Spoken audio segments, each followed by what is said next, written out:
ہوگا کہ کل وقف ایکٹ پارلیمنٹ میں پیش ہوا، اور یہ وقف ایکٹ جو پارلیمنٹ میں پیش ہوا اس کے بارے میں آپ کو جاننا کیوں ضروری ہے؟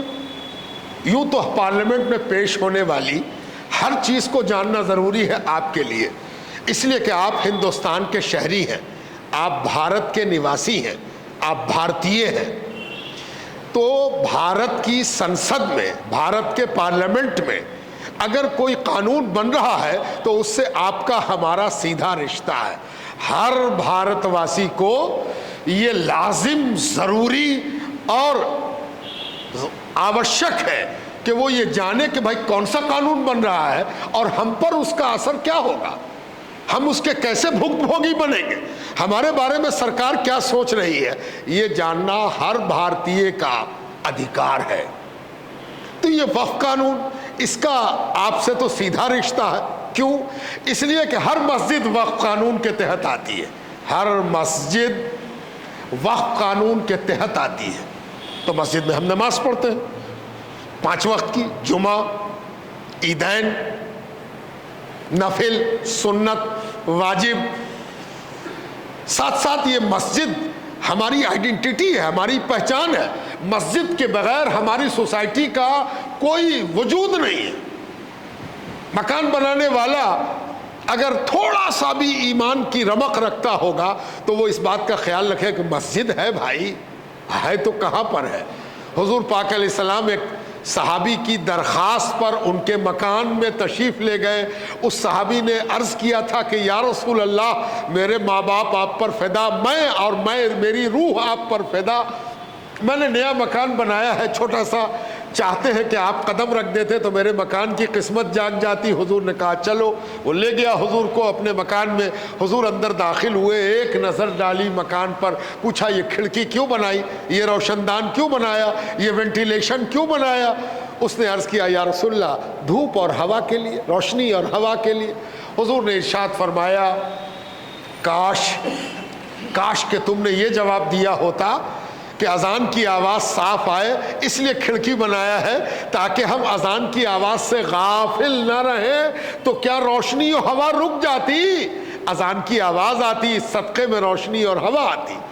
یعنی مسلمان کا یہ ایمانی، مذہبی، دینی فریضہ ہے کہ وہ جہاں رہے مسجد کی فکر کرے کہ مسجد کہاں ہے، کیسے ہم نماز پڑھیں گے۔ اس لیے کہ ہم کو 5 بار وہاں جانا ہے۔ ہو سکتا ہے ہم گھر آویں تو آگئے گھر تو اب کہیں نکلے اکھلیں گے نہیں بھائی، اب ہم صبح ہی میں نکلیں گے، دکان جائیں گے، آفس جائیں گے، بزنس جائیں گے، ہم گھر میں آ گئے تو ہیں۔ آج چھٹی کا دن ہم کہیں نہیں نکلیں گے، صبح سے لے کے رات تک ہم گھر پر ہیں۔ بھائی کہیں گئے تھے نا، بھائی چھٹی تھی آج ہم گھر ہی پر ہیں۔ دیکھا آپ نے گھر، اس میں آپ 1 بار آتے ہیں، 1 بار جاتے ہیں۔ مسجد میں آپ 5 بار آتے ہیں، 5 بار نکلتے ہیں۔ اگر آپ ایمانداری سے اپنے مذہب کا ساتھ دیتے، چلیے کوئی مجبوری ہے تو چلیے 2 بار آتے ہوں گے، اچھا بہت مجبوری ہے تو 1 بار آتے ہوں گے، اچھا آپ بہت مجبور ہو گئے ہیں، اپنی مجبوری کو ڈیفینڈ کرنے کے لیے تیار رہیے، آپ سے پوچھا جائے گا، ہم سے نہیں پوچھا جائے گا، ہم سے میرے بارے میں پوچھا جائے گا، آپ سے آپ کے بارے میں پوچھا جائے گا۔ ایسا نہ ہو کہ آپ سے پوچھ دیا جائے کہ مسجد نہ جاتے تھے۔ یاد رکھیے وہاں اپنی مجبوری آپ کو خود ڈیفائن کرنی ہوگی، کوئی وکیل نہیں ہوگا، کوئی گواہی نہیں دے گا، اس لیے اپنی مجبوری کے بارے میں خود چنتا کر لیے۔ ہو سکتا ہے کہ آپ بہت مجبور ہو، اللہ آپ کی مجبوری پر رحم فرمائے، آپ کہیے کہ ہفتے میں 1 بار ہم جاتے ہیں، تو چلیے ایک بات تو پتہ چلی کہ آپ ہفتے میں 1 بار جہاں جاتے ہیں اس کا نام مسجد ہے نا، اور وہ کہاں سے گورن ہوتی ہے؟ وقف قانون سے گورن ہوتی ہے، وقف قانون کا حصہ ہے۔ اچھا دوسری چیز ہے قبرستان۔ ابا گئے، چچا گئے، اماں گئی، پھپھو گئی، بھائی گیا، بہن گئی، ہم بھی اب جانے والے ہیں، پتہ نہیں کب جائیں گے، لیکن جانا تو وہی ہے۔ قبرستان سے کون بھاگ کے کیا کرے گا، کہاں بھاگ کے جائے گا؟ جہاں جائے گا وہاں قبرستانی میں اس کو جانا ہوگا، ہے نا۔ یہ قبرستان کس چیز میں آتا ہے؟ وقف میں آتا ہے نا۔ یہ خانقاہ جہاں آپ رشد و ہدایت کے لیے، تذکیر کے لیے، اچھی بات سننے کے لیے، قل فاتحہ نیاز کے لیے، مسئلہ پوچھنے کے لیے، اچھی صحبت کے لیے، اچھے ذکر سننے کے لیے جاتے ہیں. یہ کہاں آتی ہے؟ یہ وقف ہے، یہ وقف قانون کے تحت آتی ہے. یتیم خانہ یہ وقف ہے، امام باڑہ یہ وقف ہے، یہ درگاہ یہ وقف ہے. اچھا تو یہ کہاں سے آیا؟ یہ مسجد، یہ قبرستان، یہ درگاہ، یہ خانقاہ، یہ امام باڑہ، یہ سب سرکار نے دیا ہے. سرکار نے کہا کہ آپ لوگ نماز پڑھیے گا، لیجیے مسجد بنا لیجیے. اچھا آپ لوگ دفن ہوئیے گا، لیجیے قبرستان لے لیجیے. ایسا ہوا ہے؟ نہیں. تو کیسے بنا؟ ایک مسلمان، دو مسلمان، تین مسلمان، انہوں نے اپنی زمین، اپنی نجی ملکیت جس کے وہ مالک ہیں، جو ان کو باپ سے ملی، دادا سے ملی، یا پھر انہوں نے خود خریدا، اپنی زمین خریدا پیسہ لگا کے، ملکیت لگا کے، یا تو باپ دادا سے ان کی ہوئی، انہی کی تھی، کسی کا دعویٰ اس پر نہیں. اپنی زمین خریدی ہوئی یا اپنی زمین وراثت میں ملی ہوئی، اس زمین پر ایک مسلمان نے مسجد بنائی، یا اپنی زمین کو قبرستان بنایا، یا اپنی زمین پر خانقاہ بنائی، یا اپنی زمین پر درگاہ بنائی، یا اپنی زمین پر امام باڑہ بنایا، یا اپنی زمین کو مسجد کے مینٹیننس، مسجد کیسے، بتی کیسے جلے گی؟ مسجد میں جھاڑو دینے والا جھاڑو دے گا تو اس کے بھی کھانے پینے کا انتظام ہونا چاہیے.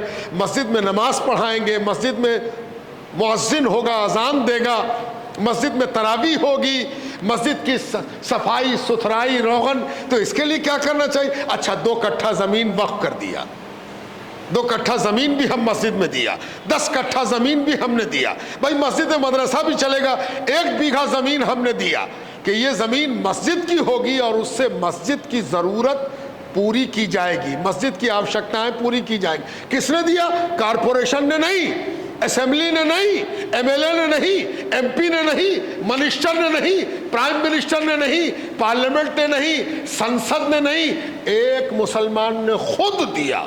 میری زمین، اپنی زمین ہے نا، ہم نے دیا کہ ہم مسجد بناتے ہیں، ہم قبرستان بناتے ہیں، ہم درگاہ بناتے ہیں، ہم امام باڑہ بناتے ہیں، ہم خانقاہ بناتے ہیں، ہم یتیم خانہ بناتے ہیں، ہم اسکول بناتے ہیں، ہم کنواں بناتے ہیں، لوگ پانی پیئیں گے، ہم مشین لگاتے ہیں، اس سے پانی نکلے گا اور لوگ پیئیں گے، ہم اسپتال بناتے ہیں، ہم یونیورسٹی بناتے ہیں، ہم لڑکیوں کا کالج بناتے ہیں، ہم لڑکیوں کا اسکول بناتے ہیں، ہم بچوں کا اسکول بناتے ہیں. کہاں؟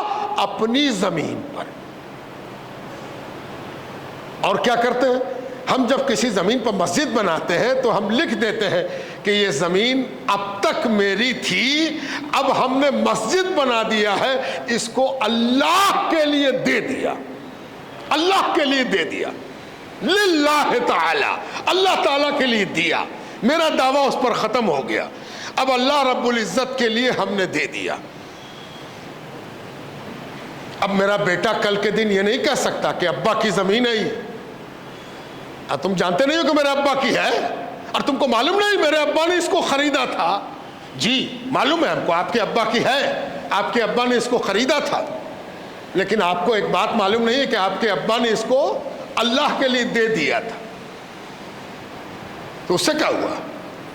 ہم بیٹا ہیں، ہم کو میرا حق ملنا چاہیے. جی اگر آپ کے ابا اس زمین کو بیچ دیتے اپنی زندگی میں، فروخت کر دیتے، رجسٹری کر دیتے، تو جو خریدتا اس سے آپ یہ کہہ کے لیتے کہ میرے ابا کا ہے، تو رجسٹری دکھا دے گا، دیکھیے رجسٹری ہے. تو جان لیجئے کوئی بھی مالک اسی وقت تک مالک رہتا ہے کسی زمین کا جب تک کہ وہ یا تو زندہ ہو یا اس نے بیچ نہ دیا ہو. مر گئے، ملکیت ختم ہو گئی، اب اس کے بال بچے خریدار جو ہوگا وہ لے گا. چونکہ یہ زمین وقف کی ہوئی اللہ کے نام کی جاتی ہے اور اللہ کبھی نہیں مرتا. اللہ تبارک و تعالیٰ کو موت نہیں ہے. اللہ رب العزت وہ واحد ذات ہے، ہر لحاظ سے واحد. اس میں ایک لحاظ یہ بھی ہے کہ اللہ کے علاوہ سب کو موت ہے، اللہ کو موت نہیں ہے. وَهُوَ حَيٌّ لَا يَمُوتُ، وہ ایسا زندہ ہے جس کو موت نہیں ہے. تو جب اللہ کے نام کوئی زمین ہو گئی، اسی کو کہتے ہیں وقف از آلویز وقف، وقف ہمیشہ وقف رہے گا، اس لیے کہ اس کا مالک مرے گا نہیں، اس کے مالک کو کبھی ضرورت نہیں پڑے گی کہ بیچ دے، اس کا مالک اجارہ نہیں کرے گا، اس کا مالک رہن نہیں رکھے گا، اس کا مالک ایسا ہے جو کبھی غریب نہیں ہوتا، کبھی محتاج نہیں ہوتا، کبھی ضرورت مند نہیں ہوتا، کبھی مرتا نہیں۔ وہ کون ہے؟ وہ اللہ سبحانہ وتعالی ہے، اللہ رب العزت ہے۔ یہ وقف کی گئی زمین ہے نا۔ اچھا، اب جلدی جلدی بات کو ذرا سمیٹنے کی کوشش کرتے ہیں کہ یہ جو وقف ہو گئی جائیداد، یہ ہم ہی نے وقف کیا اور ہمارے ہی لیے وقف کیا۔ مسلمان نے وقف کیا، اور اس لیے وقف کیا کہ مسلمانوں کی مذہبی، دینی، سماجی ضرورت پوری ہو سکے۔ ہاں، وقف جائیداد سے اگر کوئی فلاحی کام ہو، مثلاً واقف نے، وقف کرنے والے نے کنواں کھودوایا کہ لوگ اس سے پانی پئیں گے، اس کنویں پر کبھی یہ شرط نہیں لگائی جائے گی کہ صرف مسلمان پیے۔ کنواں بنایا اس نے، عام لوگوں کے لیے وقف کر دیا، سب پانی پئیں گے، سب لوگ پانی لیں گے، اس لیے کہ پانی ایسی چیز ہے جس کی ضرورت سب کو ہے نا۔ کوئی بند کرے تو وہ غلط ہے۔ آپ کا دین یہ نہیں سکھاتا کہ پانی کو بند کر دیا جائے اور کہا جائے کہ تم نہیں لے سکتے ہو، پانی لے سکتے ہو۔ اسپتال بنا وقف پر، اسپتال ایسی چیز ہے جو ہر بیمار کے لیے، ضرورت مند کے لیے، یعنی وقف کا استعمال اگر عام پرپس کے لیے ہو رہا ہے تو اس کی بینیفیشیری صرف مسلمان نہیں ہیں، نان مسلمز بھی ہیں، مسلمانوں کے علاوہ بھی جن کو ضرورت ہوگی وہ وہاں آ کے اپنا فائدہ اٹھائیں گے۔ یہی واقف کی منشا ہے اور یہی دین کی روح اور دین کی آتما ہے، یہی اسلام سکھاتا ہے۔ لیکن جناب آپ تو جانتے ہیں کہ انگریزوں کے زمانے میں وقف قانون بنا، ایک قانون کی ضرورت پڑی کہ وقف کا قانون بنا دیا جائے۔ وقف کا قانون کیسے بنا؟ مسلمانوں کے مذہب کے قانون سے دیکھ کر، ان کا مذہبی قانون کیا کہتا ہے، ان کے ہاں اللہ رب العزت نے اور رسول اللہ صلی اللہ علیہ وسلم نے کیا قانون بتایا۔ جب انگریز چلے گئے تو ہماری سوادھینتا کے بعد، آزادی کے بعد، انڈیپینڈنس کے بعد، ریپبلک بننے کے بعد جب ہم گنتنتر بھی ہو گئے، پہلے ہم سوتنتر ہوئے پھر گنتنتر ہوئے، پہلے تو ہم آزاد ہو گئے بھائی۔ اس کے بعد کیا ہوا کہ آزادی کے بعد ہمیں محسوس ہوا کہ ہمارا کوئی اپنا قانون بھی ہونا چاہیے، خالی آزاد ہونے سے کام نہیں چلے گا، کوئی نہ کوئی قانون تو اپنا ہونا چاہیے، دوسرے کے قانون کے تابع رہے تو آزادی کا فائدہ کیا ہوا۔ تو ہم نے اپنا قانون بھی بنایا، اور جب قانون بھی اپنا ہو گیا تو ہم سوتنتر سے گنتنتر بھی ہو گئے، ہے نا۔ تب یہ جو قانون بنا، اس میں ضرورت پڑتی رہی، کبھی کبھی کوئی ترمیم کی ضرورت پڑی تو برس میں کبھی کوئی ترمیم ہوئی۔ آخری بار جو ترمیم ہوئی وہ 1995 میں ہوئی، 1995 میں اس قانون میں آخری بار ترمیم ہوئی۔ کہیں پر کوئی کمی تھی، اس کو ٹھیک ٹھاک کیا گیا، ضرورت پڑی، حالات بدلتے رہتے ہیں تو اس کے تحت کچھ ترمیم کی جاتی ہے، چلیے ٹھیک ہے، ترمیم ہو گئی 1995 میں۔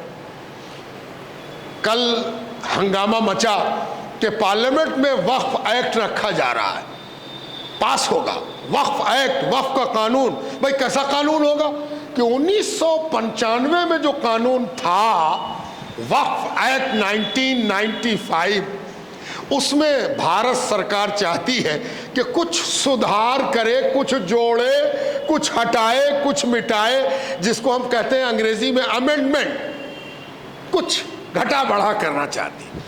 اچھا صاحب، آپ گھٹا بڑھا کرنا چاہتے، کس سے پوچھا آپ نے؟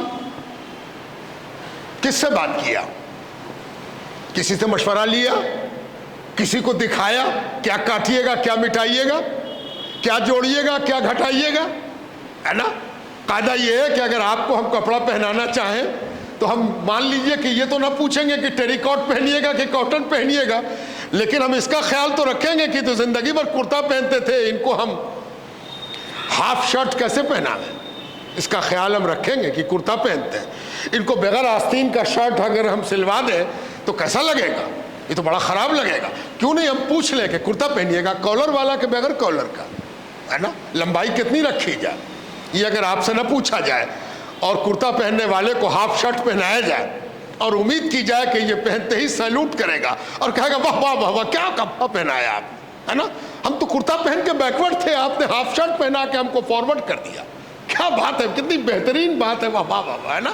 اس کو کہتے ہیں آزادی. آزادی اسی کا نام ہے کہ جو لوگ آزاد ہوئے ان کو پتہ ہی نہ چلے اور ان کے بارے میں قانون بن جائے. یہ آزادی ہے یا غلامی ہے؟ غلامی کی ایک پہچان یہ ہوتی ہے کہ غلام کو بتانا ضروری نہیں ہوتا کہ تو کیا پہنے گا, تو کیا کھائے گا, تو کیا پہنے گا, تو اس کو کہاں جانا ہے, تو اس کو کہیں نہیں جانا, تو غلام ہے, بیٹھ چین سے. ہم لوگ غلامی میں جی رہے ہیں یا آزادی میں جی رہے ہیں؟ ہم سے نہیں پوچھا گیا کہ آپ وقف ایکٹ بن رہا ہے, آپ کی کوئی رائے ہے؟ مسلمانوں کی اتنی بڑی بڑی انجمنیں جو مسلمانوں کی اس ملک میں نمائندہ تنظیمیں ہیں, ہر ریاست میں ہیں, ہر جگہ ہیں, ہر کونے میں ہیں, کبھی ایسا ہوا آپ نے سنا ہے کہ مسلمانوں کی تمام تنظیموں کو بلایا گیا ہے کہ بھائی آئیے گا وقف کا قانون بن رہا ہے, ذرا آپ سے مشورہ کر لیں, آپ بھی کچھ چاہتے ہوں گے, آپ کی کوئی خواہش ہے, آپ کو وقف ایکٹ میں کچھ ترمیم چاہیے, کچھ بدلاؤ چاہیے, کچھ ہٹانا ہے, کچھ جوڑنا ہے؟ نہیں, ہم صاحب ہیں, ہم مالک ہیں, ہم جو چاہے کریں, آپ سب کو ماننا ہوگا. اور یہ کہہ دینا کہ پارلیمنٹ کے ممبر بیٹھ کے فیصلہ کریں گے, یہ بھی درست نہیں ہے. تھپ تھپا کے کسی بل کو پاس کر دینا یہ کہیں نہ کہیں غلامی سے اپنا رشتہ جوڑتا ہے.